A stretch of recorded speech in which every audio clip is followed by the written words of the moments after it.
Welcome back to another RMS support tutorial. Today we will demonstrate how to correct a CEFMS generated $0 invoice in RMS. In this demonstration, we will go over example contracts with multiple CEFMS generated invoices as well as an invoice with additional earnings. CEFMS sometimes creates and enters a separate invoice for an obligation item within a progress payment that needs a refund. This can create contract financial problems that need to be fixed. CEFMS will not see the invoice until the payment is sent to CEFMS and then approved. Until then, CEFMS can enter a $0 invoice and overwrite the activity pay history. If payments are completed in CEFMS and not in RMS, then the corrections need to be made within CEFMS. It is important to note that these invoices are not user-generated. These are generated by CEFMS to update RMS. Due to the presence of sensitive data, some screens may be blurred out in certain areas. Now let's get started. In this demonstration, we will start from the contract menu. From here, navigate to the Finances tab, then click on the Progress Payment module. Find the $0 invoice and double-click it to enter the Progress Payment Edit view. On this screen, we can see that the invoice reference number is labeled Refund Interest. This is an indication that we are in the correct invoice and not a previous payment. Click on the Allowed Activity Earnings tab. As we can see at the bottom left, this payment is marked complete and should be equal to $0. Since the total earnings this period does not equal 0, this will need to be corrected. To do so, click the Resync Activities button. This will pull down the most recent information from CEFMS to include the activities, as well as balance the total earnings this period to the appropriate $0 amount.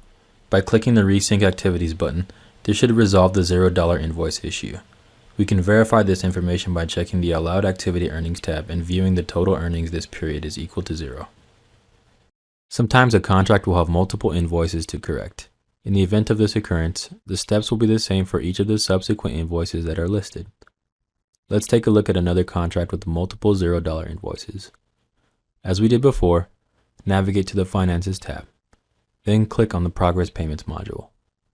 As you can see, this particular contract has multiple invoices that need to be corrected. Starting with the first $0 invoice, double-click it to view.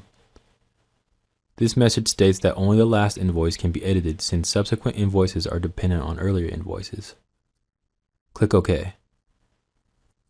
Click on Allowed Activity Earnings. The total earnings this period is equal to 0. This invoice just so happens to be correct.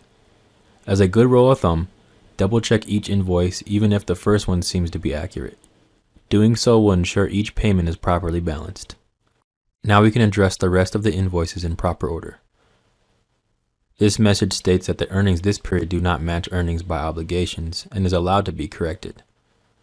Click OK. The invoice reference number shows a refund interest just as before. Click on the Allowed Activity Earnings tab and then click the Resync Activities button. This will populate the appropriate activities and change the total earnings to $0. We will proceed to follow the same steps for the remainder of the invoices until complete.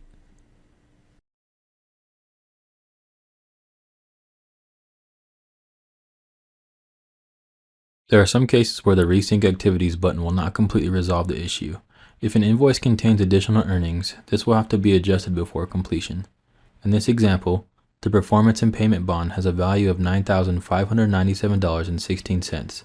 The total earnings to date column must match the previous total earnings column. To do so, simply add the same value to the total earnings to date section, and this should resolve the issue. In summary, we went over how to correct a CEFMS generated $0 invoice by demonstrating a few examples. We hope you found this information helpful and thank you for watching.